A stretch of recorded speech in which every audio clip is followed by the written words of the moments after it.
Hello, everyone, and welcome to the quarterfinals of the StarCityGames.com Season 2 Invitational here at SCGCon Winter at the Berglund Center in Roanoke, Virginia. Cedric Phillips, Todd Anderson here in the booth, getting ready to watch Marshall Arthur's #1 overall seed playing Mono Red Phoenix against Andrew Jessup, #8 overall seed playing Ironworks Arthur's. With a great tournament and keeping 7 cards, Andrew Jessup, a tournament of ups and downs, started 9-0, then to 9-4, then to 12-4, and he's off to a nice start here with a Darksteel Citadel, a Chromatic Star, a Mox Opal, Crack the Star. Yeah, this is ideal for Andrew to start off with. Mox Opal with a way to start cycling through artifacts, trying to dig for things like Clan Ironwork and Scrap Trawler. Marshall's not having a Monastery Swiftspear on one to really get the pressure going. It doesn't bode well for him, but as long as he gets some Arclight Phoenixes into play either this turn or next, he might have a good shot to win this game. Now, this is the kind of matchup where it's just purely a race, right? So Arthur's needs to be able to Faithless Looting and then play another spell after that, really get the ball rolling. Unsurprisingly, I think this Manamorphose is going to be red-red as we reach for our mana counters. Yeah, can we not get all the colors? Yeah. We just need the red one. A little clarity would be well, nice. That's not true. Andrew might need some in a little while. Sure. So we got to leave him there. A lot of mana floating in this matchup. So we're going to see just how wild Arthur's can go because he does have this card in his deck in Desperate Ritual. It looks like such a strange inclusion as he's going to... Wow, okay. So this is the hard love way it. to do it. Oh, I love it. It's not pretty. No, he literally just did it. He played 3 spells to bring back the Arclight Phoenix. Sort of. But instead, he just cast it. Yeah. You know, it's great. That was awesome. A turn to Arclight Phoenix off of the aptly named Desperate Ritual. Trying to get some damage in here as Marshall Arthur's. Yeah, I mean, he was probably looking for something like Faithless Looting off of the Manamorphose, but the 2 Desperate Rituals effectively played the same role without filtering through his hand a bit. You know, he's going to look for something next turn to really get the ball rolling. I don't think the Arclight Phoenix is going to be enough on its own, but, you know, this is just turn 2. Yeah. We go over to Jessup now. He's going to sack Terrarian for a green and a blue. So a blue floating as he plays Ancient Stirrings. Take a look at the top 5 cards, and Jessup will take one of them with him. It's a really good one there in Clan Ironworks. So the rest of the cards will go to the bottom of the deck. Stirrings to the graveyard, Ironworks to the grip. Jessup going to follow things up with a Terrarian and an Inventor's Fair and a Chromatic Star. So he's setting up to go off next turn, it looks like, as we head back over to Marshall. Yeah, putting these artifacts on the battlefield, that when you cast Ironworks, you get to start sacrificing them to draw cards and generate mana, exactly where Andrew wants to be in this spot. Inventor's Fair also going to be gaining life every turn, which is going to counteract a bit of the aggressive damage that Marshall can put up over the next few turns. Well, it's going to be 5 aggressive damage this turn for Marshall Arthur. 2 Swift Spears and Arclight Phoenix will come in. Jessup will go down to 12, then up to 13 from Inventor's Fair. And now the big question is, can Jessup kill Arthur's this turn? He has an island, he has Ironworks in hand, and you can see he's got an Ichor Wellspring. The missing piece to the puzzle might just be Scrap Trawler, but he's going to tap that 4 mana. He'll play an Ironworks. He's got a few ways to dig for it, too, you know. Yep. He doesn't necessarily need it right this second. With the Mox Opal, he can sacrifice that for mana. He has a Darksteel Citadel he can sacrifice for mana. So he can go for a little while this turn, especially with the Ichor Wellspring in hand, without finding the Scrap Trawler. He doesn't even necessarily need to win this turn. There's only 5 damage coming across next turn. A couple of burn spells, though, could spell death for Andrew if he's not careful. Yeah, what's interesting is I think Arthur's could potentially have a huge turn next turn with Lava Spikes and Lightning Bolts and everything else. So if you're Jessup, I think you are somewhat incentivized to try to win this turn. And we're going to see him at least get the ball rolling, as he did sacrifice a Chromatic Star, drew a card. Now he's up to 4 colorless mana as he sacrifices Terrarian and draws a card. Pyrite Spellbomb was added to the hand with the first draw. Ichor Wellspring is going to come down. He's going to fall down to 2 colorless mana floating and draw a card. Still on the hunt for Scrap Trawler here, as he'll sacrifice the Wellspring potentially to Clan Ironworks. I mean, if he finds Scrap Trawler here, I don't know if he has enough food in hand to really create a big chain if he's sacrificing the Ichor Wellspring. So even if he finds it, there's a good chance Marshall still gets to untap.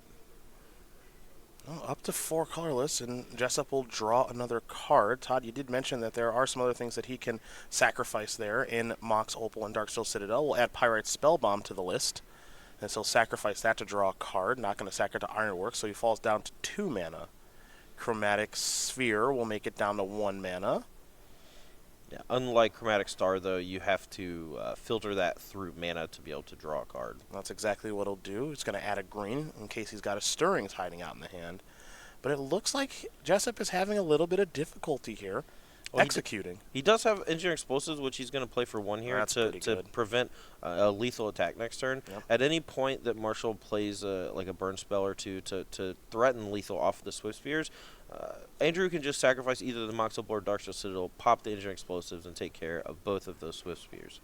Jessup will pass the turn back after trying to go off and somewhat failing there, but still leaving himself alive with an Engineered Explosives and the ability to blow it up. So we head back over to Marshall Arthur's #1 overall seed here this weekend. He's going to get in here with those 2 Swift Spears and an Arclight Phoenix. I think, yeah, we are going to see Jessup sacrifice the Mox Opal and activate the explosives. Arthur's is going to knock Jessup down to 10 and simply pass the turn back. So Jessup will not get to trigger Inventor's Fair, only 2 artifacts on the battlefield, and did lose a mana source, but you have to imagine he's got another one in hand from all the card drawing he did. Well, it's also just better to sacrifice Mox Opal than Darksteel Citadel because a second Mox Opal drawn is better than like missing the land drop because of the legendary effect. I believe Andrew drew Scrap Trawler for the turn, but he kind of blew all of his artifacts last turn just trying to find the Scrap Trawler, and now he's stuck with just like a redundant Engineer Explosives, and I think that's about it. Just a couple lands. Yeah. I mean, this is kind of what you mentioned, right, where Andrew, all the sacrificing he did last turn, that means that he doesn't have anything on the battlefield for Scrap Trawler to like kind of eat and then get the chain going. So he's in some, it appears he's in a little bit of trouble as he's not going to take a look through the graveyard and see what he has access to with the Scrap Trawler. But it looks like there's a decent amount of lands, of which he's going to be playing 1, it looks like, in a basic forest. Now your follow-up is going to be Engineered Explosives, it looks like on 1. Yep. I mean, he does have access to Inventor's Fair, which if he deploys a few cheap artifacts, he can sacrifice those and activate Inventor's Fair. But at the moment, he really just needs to find one way to cycle to draw cards with Scrap Trawler to get the engine going. Marshall going to come in here for 3 yet again. Not Jessup down to 7. It's not a very aggressive start here for Arthur. So right now, if you're Marshall, you're just hoping that things go poorly here for Jessup. Jessup on Arthur's end step, he's going to add a little bit of mana, and it looks like he's going to be cracking Inventor's Fair by sacrificing the explosives and then activating the Fair. The Fair is going to search up a little something here. Marshall is curious how he's going to go about doing this. So he says, I'll tap 2 mana, sacrifice explosives, 2 Ironworks. That's my 4 mana. Activate Inventor's Fair. And he says, activate this ability only if you control 3 or more artifacts. So at the time of the announcement of the Inventor's Fair, he did have 3 artifacts, and you announce all abilities and then you pay costs. Correct. And Carcline Ironworks, this is one of the reasons why I'm not a huge fan of the cart in the modern format. It kind of just breaks these rules or incentivizes you to do things that just aren't intuitive. Yep. The infinite loops that you can create with the deck just don't feel like they should exist. But, here Andrew just trying to piece together the infinite combo. I believe he already has Scrap Trawler. And now he's just going to get Mirror Retriever and try to figure out some way to go infinite. Marshall does have access to a Fire Temper in hand, if I'm not mistaken. He does. And that could potentially break up this combo because Andrew doesn't have a lot of food for the Ironworks right now. And that could be a real problem this turn. Yeah, ideally Arthur's just using these burn spells to go to the face, but he doesn't have enough of them to finish off the game, so maybe one of them can break things up. Jessup, going to tap a little bit of mana here. Might be starting off with Mirror Retriever, and he is. Arthur says, I want to take a look at your graveyard to see what you do have floating around down there, as Jessup continues to struggle a little bit to piece together the winning line. He'll sacrifice Mirror Retriever to Ironworks. You see the Retriever there. When it dies, return another target artifact card from your graveyard to your hand. So Ichor Wellspring, I believe, will be returned, and now that'll be played no mana floating. Trigger, draw a card. Gonna sacrifice maybe the Citadel. Yeah, that Citadel. Yep, gonna sacrifice there. 2 mana. Let's make it 3. Down to 0. Scrap Trawlin.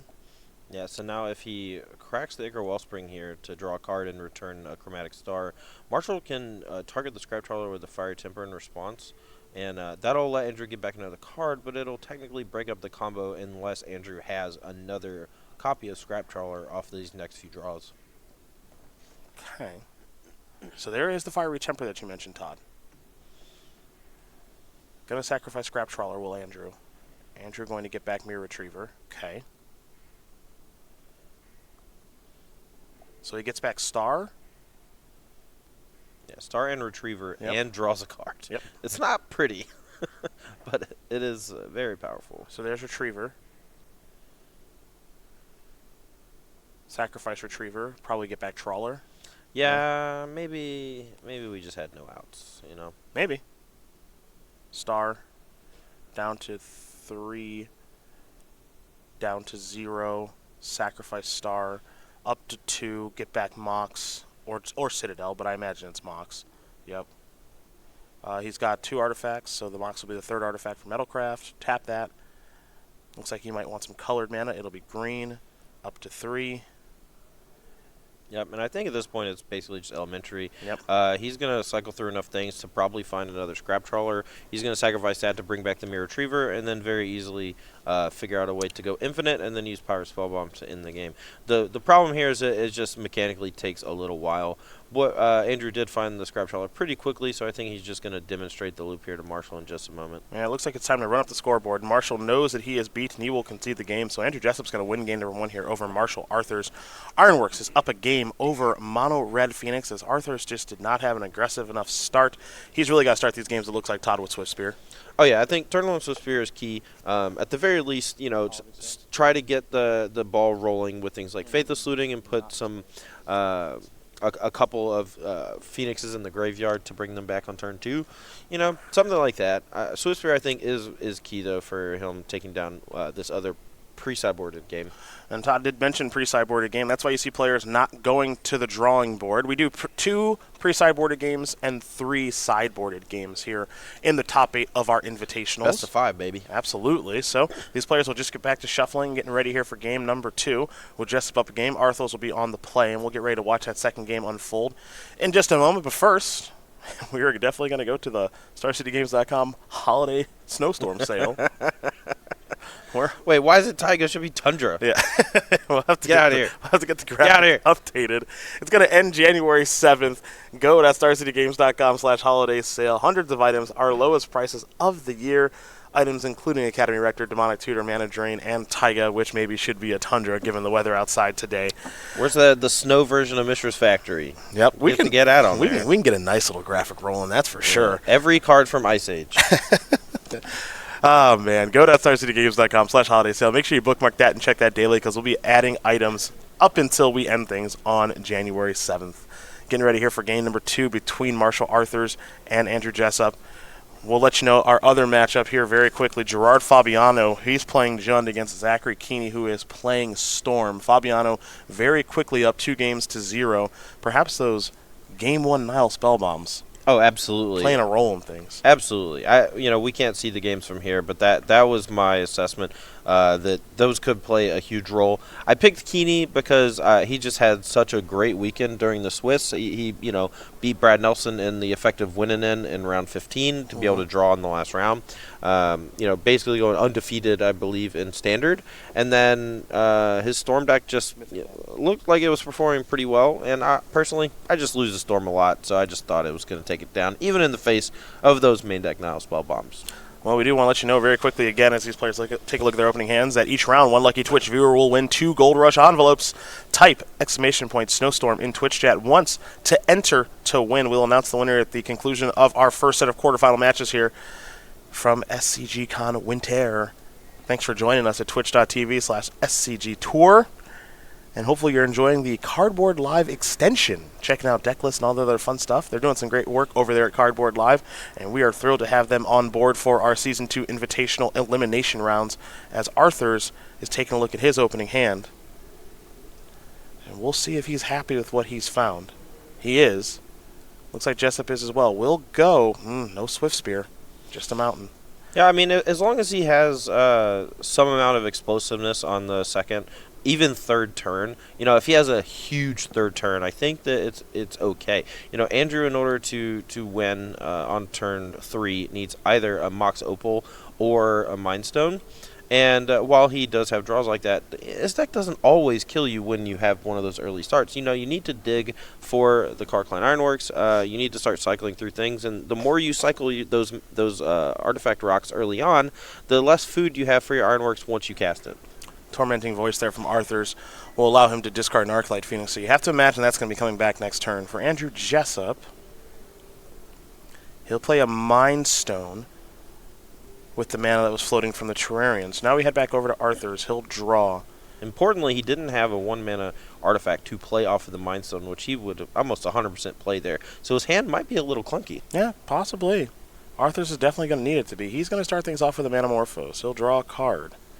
That's spell 1. He picked up a mountain, and I think he needed that for a land to play for the turn. There's a lot of bolts in hand, it looks like. He's got a lot of burn. He's got 2 bolts and a spike. Looks like he's got a Reveler there as well.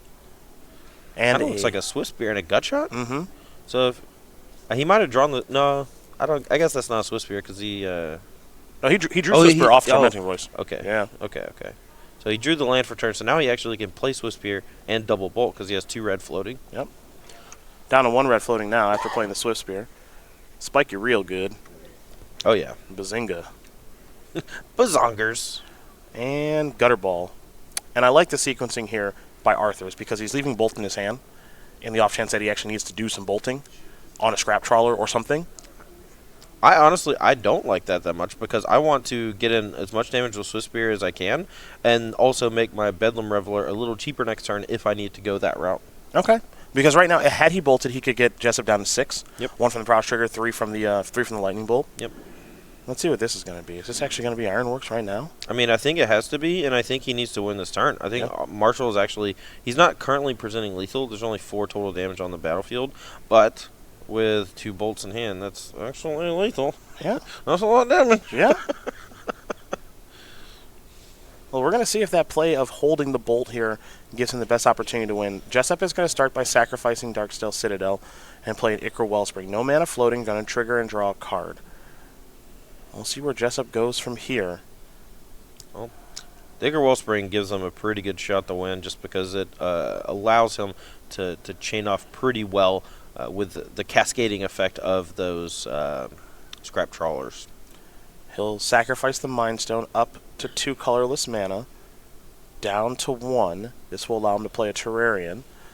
He'll sacrifice Terrarian to Ironworks. He'll go up to 3 colorless mana and draw a card. One thing I always love about watching Andrew play, cool, calm, and collected there.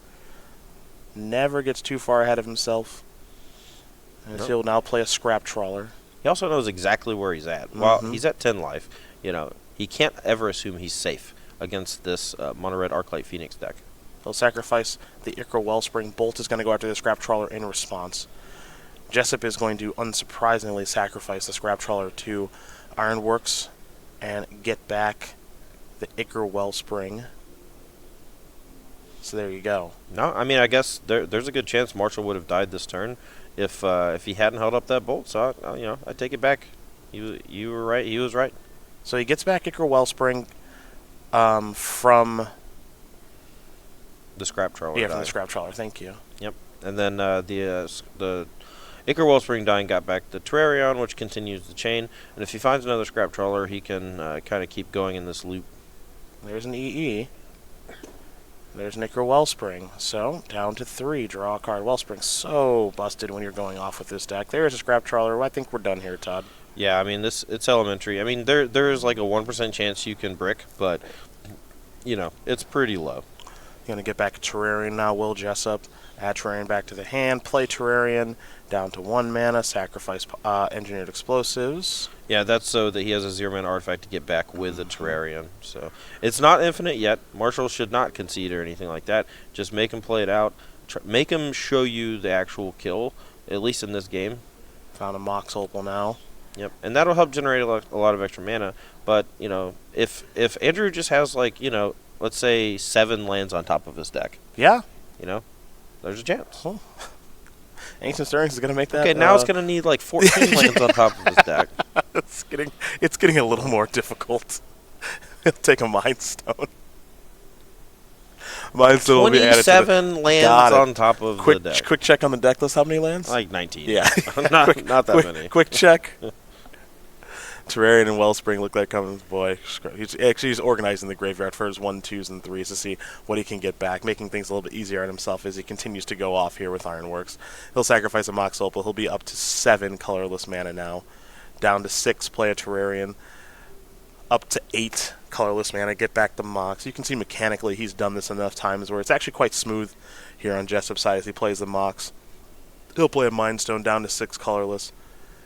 He'll go down to 5, sacrifice the Mindstone to draw a card. Scrap Trawler will trigger, get back the Terrarion.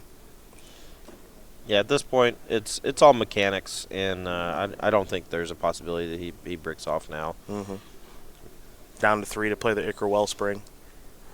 Add a little mana there with the Mox, probably a green in case he draws Ancient Stirrings. So he's got 4 mana. Let's go up to 6. 5 of it is colorless after he sacrifices the Mox Opal. Down to 5. Up to 7. Get back the Mox. Draw a card with the Terrarion dying.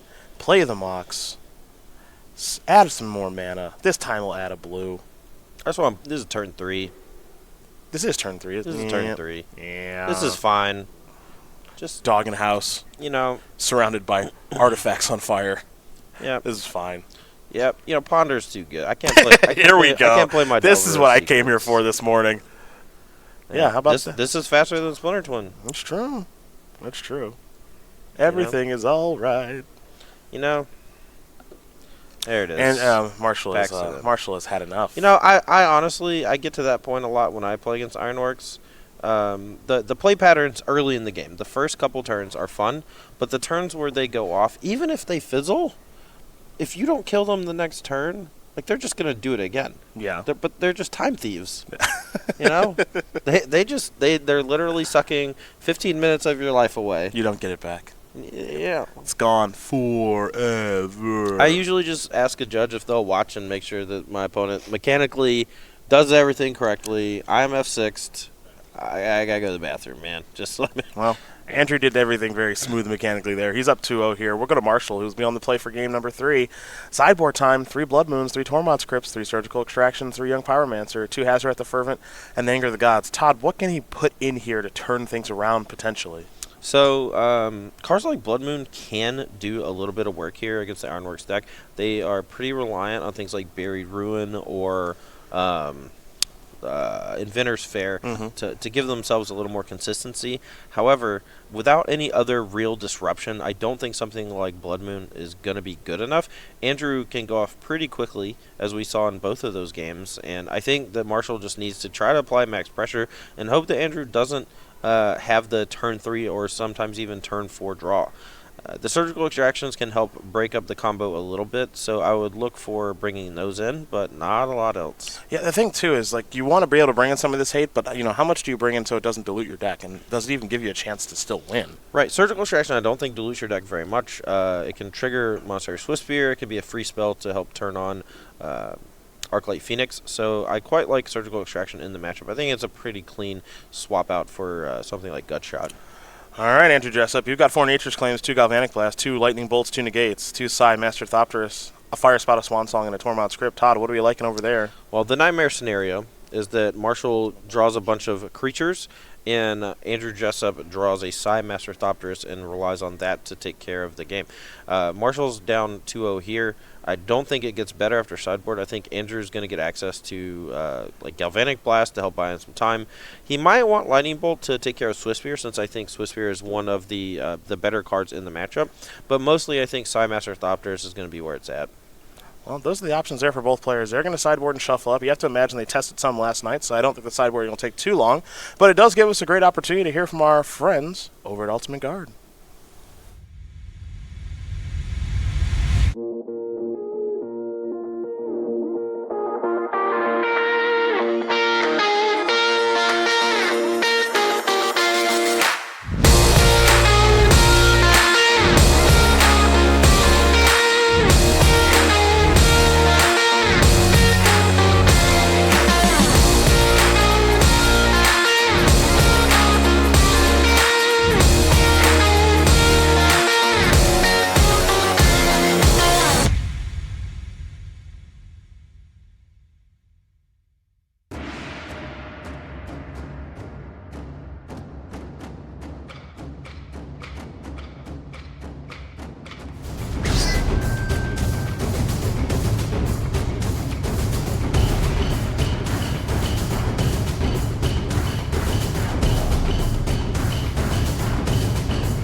The Ammonite Anti-Theft Backpack and ton of sleeves will be available February 1st, first Friday in February, from our friends over at Star City Games and other retailers. Be sure to check those out as we get ready here for game number 3. I'll let you know, too, very quickly, Gerard Fabiano and Zachary Keeney. That's our backup match. Might not actually have time to jump that way. That one's going pretty quick. Keeney just got on the board, so it's 2-1 in favor of Gerard. Gerard will be on the play in game number 4. You know, I expected the sideboard games to go a lot better for Keeney. Once you get access to pieces of the puzzle, potentially empty the Warrens, you know, that becomes like a little less reliant on the graveyard against things like Now Spellbomb, and gives Zach, I think, a leg up. So I think even though pre-board games, because of Now Spellbomb, maybe an underdog, I think post-board there's a good chance he could come back in 3-0 sweep. Well, we'll keep our eyes on that. Hopefully he has some time to jump that way, as Arthur's is deliberating between his sideboard a little bit. So while he does that, we want to talk about this lovely snowstorm that we're enduring and how you can profit off of it. Each round, one lucky Twitch viewer will win 2 Gold Rush envelopes. Type ! Snowstorm in Twitch chat once to enter to win, and we'll be breaking these envelopes, well, one of them, at the conclusion of our quarterfinal round, as we are snowed in Roanoke. Yeah, Snowpocalypse, That's right. Snowmageddon. What's another one? That's all you do. That's What's it? The That ain't me. Snowapshire. That's just not even close to good. Snowapshire. The Icepture. Yep. Keep going. You're really on fire right now. Get out. Yep. I don't care. Yeah, ice cold. Just so you know, I'm being. Cool I party. just want y'all to know I'm being very quiet today, reserved. Even, Yes. Because there's no background noise. Because there's so many people here, we don't want to disturb their tournament. Yeah, dude, there's a napping dragon under the stage. I do not want to wake up. No, we're a good probably 100 yards from the feature match area, and if I get too loud, they'll be able to hear me. So if we get to a moment that is explosive or wild, you're gonna hear me turn into a squeaky little mouse. It's golf. Squeaky little mouse. It's golf. That's all it is. You got to bring out that golf voice. Jim Nance, Tiger approaching. Andrew Jessup approaching the turn. Iker Wellspring. Draw a card. Marshall cannot possibly win. Is that an ninja explosive off the top? Yes. That's the zero-man artifact he needs. Yes. Mox Opal probably should be banned. He'll sacrifice that for mana to cast Ancient Stirrings, which should also Magic be banned. ASMR. Yes. Ancient Stirrings found in Crackling Ironworks, which should also be banned. That's bullcrap. Yeah. This gives us the opportunity to work on our next venture. We'll work ourselves into golf with our golf voices. In case Jim Nance wants to, yeah, there is no snow in golf. No, thank you. I would love to. I do not like golf. I would love to call golf. Cool. I think the exciting moments are actually pretty exciting. Mostly they all involve Tiger. So Yeah, I see. Here's the thing. Los Tigres. Here's the thing about golf. It was really spoiled for me when I was like a young teenager or like 12 or something. My granddad used to just every time we'd visit for Christmas or Thanksgiving or whatever, he would just sit in the living room and watch golf, and that was all that he would put on the TV. He gets it. And he gets it. You know, I had to interact with my siblings, and that sucked. That sounds horrible. That's not fun. And so your granddad was probably had like a. What are those? Like those ciders that have alcohol in them? I don't know what those are called. Hard ciders? Yeah. No, they have like it's like the winter one. You put like it's like a warm apple cider or something like that, or there's some sort of drink. It's literally called hard cider. Otherwise, it's just cider. No, there's some sort of hot cider. Someone knows what I'm talking about. I'm not doing a great job here. What are you talking about? Mox Opal is what I'm talking about. Yeah, great. You Super know, fun. it's also breaking my brain. This looks like the first game. Yeah. Oh wow, this is turn 1. Yeah. Question mark? Chromatics, Darksteel Citadel, Chromatic Sphere, Mox Opal, Crack the Sphere, play a Terrarian. Marshall still doesn't have a Swiss Spear on 1. If he passes the turn here, I think game's over. I think the game and match is over. The game's over if he Let's does see that. what he does. There is some argument for Marshall to wait till turn 2 to cast something like Faithless Looting, just to give himself a better chance to draw an Arclight Phoenix, but also just to make sure he can have enough mana to cast enough spells on the right turns. Oh. Here is Faithless Looting. See, Fiery Temper ×2. Oh, baby. One of those is getting a madness. Kapow. That's just good deck building. Take 3. Your turn. Yeah, I'm not a huge fan of discarding the other Fiery Temper, but his hand is probably pretty explosive otherwise. It looks like Metamorphose, Bedlam Reveler over there. I saw a Desperate Ritual, too. Yeah, might have a pretty explosive turn 3 here from Marshall. We'll see if it's enough. Time to sacrifice the Terrarian. You're not doing it right. I do. Oh, is it Andrew Jessup sacrifices Terrarian. He's digging here for Carclad Ironworks. green-blue floating? He's looking for Agents during here.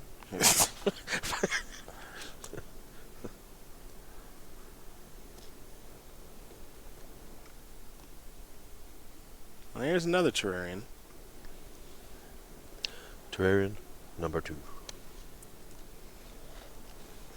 Inventor's Fair, pass the turn back. All right, Marshall, we need a little something cooking here.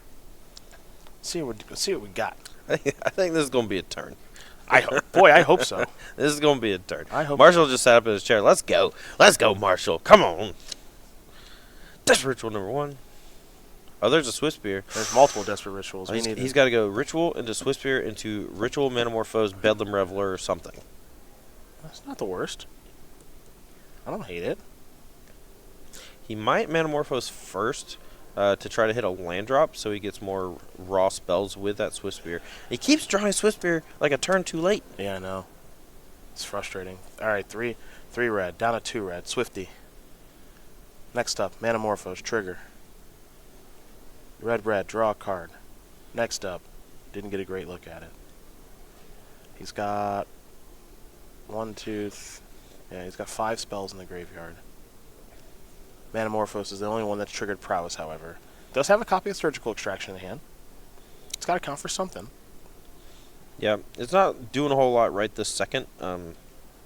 It could potentially break up the combo next turn if Andrew Jessup goes for Ironworks, gets a Scrap Trawler going, something like that. But right now, doesn't look too good. Desperate Ritual, 3 red floating. Faithless Looting.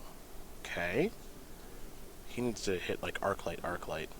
That would be ideal. There's a Tormod's Crypt. That plays. And I think a Tormenting Voice. So he's going to discard Surgical. Yeah, and he's going to play Tormod's Crypt, Bedlam Reveler. Yep. That is nice. And I believe that puts him, up to 7 or 8 spells in the graveyard. So he hasn't played a land yet this turn either. So Bedlam Reveler can hit a land and a 1-mana or free spells and continue pumping this Monster Swift Spear for a lot of damage this turn. Alright, couple of lands he found there. Not great.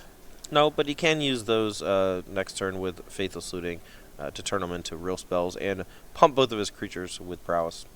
Alright, hit ya. The odds of Marshall dying next turn are pretty low due to the Tormod's Crypt. And he's swinging in for, I believe, 6 damage this turn? Or 5 damage? I think. Metamorphose, Desperate Ritual, Tormenting Voice, Faithless Looting, Tormod's Crypt. So 6. Yeah. So it should be a hit for 6. And then Jessup gains a life. Alright, let's see what happens now for Andrew. Well, I don't think he's winning this turn. Play another Mox. I could be wrong. Yeah. I could be wrong. Just let me be wrong sometimes. It's fine. To note, the way that Andrew is playing this Ironworks, he is not tapping his Inventor's Fair. Yep, and he lost out on potentially 2 free mana off of sacrificing the Mox Opal to do it in order to sacrifice the Inventor's Fair, I'm guessing to find Scrap Trawler.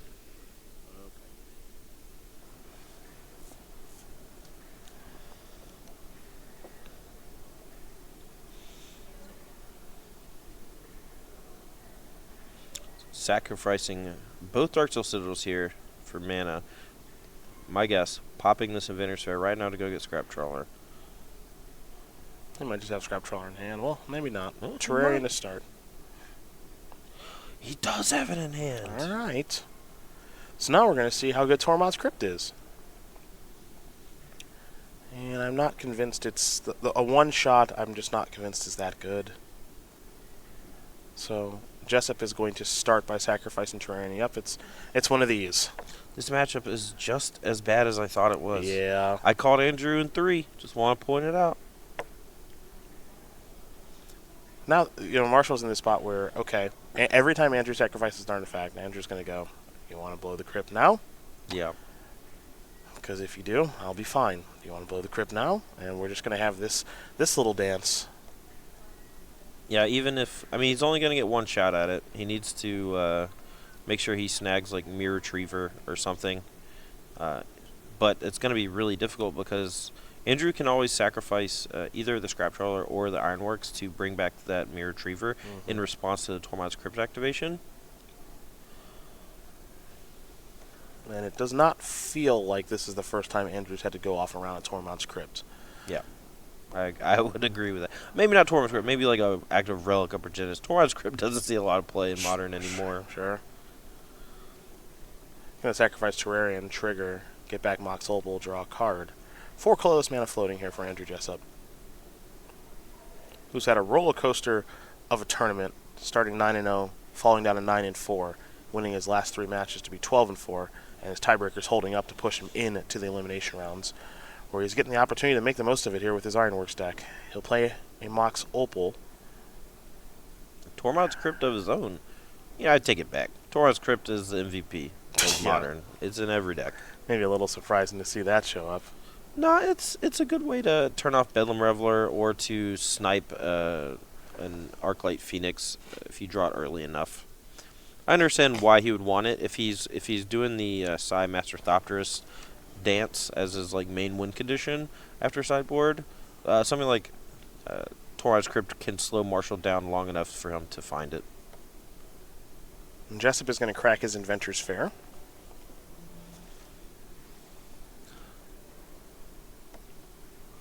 We'll see what he wants to find. Second Scrap Trawler here makes a lot of sense because if there's ever an activation of the Tormod's Crypt, you can sacrifice the second Scrap Trawler to make sure you protect whatever is about to get exiled. Yep. So there is another Scrappy T. The old Scrap to Doodap.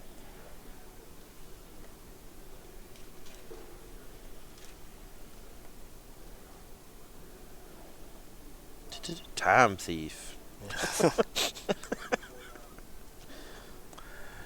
He's going to add a little mana there with the Mox. He'll add a green, sacrifice the Crypt maybe? Yeah, he'll sacrifice the Crypt for 2 colorless. Nothing to get back there with the Scrap Trawler, no trigger. Next up. Yeah, nothing costs -1. Well, Scrappy. At least not yet. Well, that's a fair point. Yeah, you don't know. I also never thought they'd print a creature with negative toughness or negative power. Oh, Char Rumbler? Oh, Char Rumbler. All right, sacrifice Scrappy T. Do you want to blow the Crypt now? The only thing missing from this puzzle, it feels like, is Ichor Wellspring. Yeah, I mean, I think he's basically successfully navigated around this Tormod's Crypt. It's all about just making sure that he doesn't make some minor mistake and make himself vulnerable to the Tormod's Crypt from Marshall. Andrew has also seen the Surgical Extraction though from Marshall from the discard last turn. So there's a chance he has it in mind right now. He's trying to. I think what he's trying to ask himself is, can I work around both things? Right? Can I work around Tormod's Crypt and Surgical Extraction? Because it looks like Marshall's going to actually finally use the Tormod's Crypt.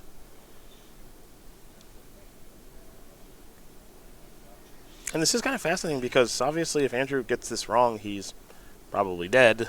Yep. So there goes the graveyard. And Marshall put a priority on getting rid of the Mirror Retriever. Yeah, and Andrew actually said, hey, I don't actually need this Mirror Retriever to win. I can just go off with multiple Scrap Trawlers. He's going to generate enough mana to basically play Psy and make 1,000,000 Thopters. And at 13 life, his life total is pretty safe from burn. He might also just be able to loop, not infinite, but mostly infinite Spine of Ishsa to clear off Marshall's entire side of the battlefield. So I don't think he had an infinite loop with Mirror Retriever, or else he would have kept it. And he put an emphasis on keeping one of the 1-mana artifacts, which he didn't have access to since it was going to get taken with the Tormod's Crypt, and now he's just going ballistic.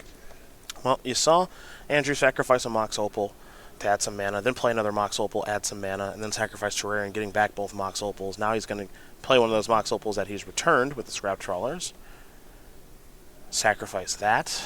Up to 5 colorless, a green, and a blue. You can just see how incredible this deck is, especially when it is navigated very well. Andrew Jessup, one of our very best players here on the SCG Tour, and he is navigating things beautifully right now around the small number of hate pieces that Marshall was able to put together.